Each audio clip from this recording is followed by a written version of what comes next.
Darbas su lentelėmis. Turite savo dokumentą. Einate į Insert skiltį. Ir čia matote Table. Taip pat galite paimti ir ją sukurti. Yra siūlomi netgi keli sukūrimo variantai.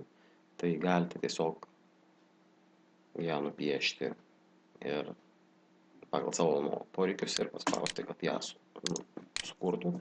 Čia, aišku, galite prisitaikyti stilių ir taip toliau. Taipogi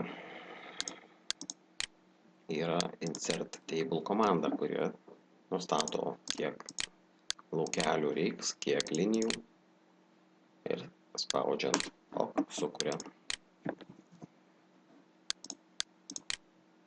Aišku, taip pat galite pasinaudoti ir Quick Tables, tai yra siūlomos greitos lentelės, kurios jau yra suformuotos ir tiesiog pagal jas to dirbti, tarkim, pasirinko kalendoriaus ir iškart suformuoja kalendoriaus lentelę, kuriai galima pasirinkti ir spalvas ir pritaikyti tam tikrą stilių.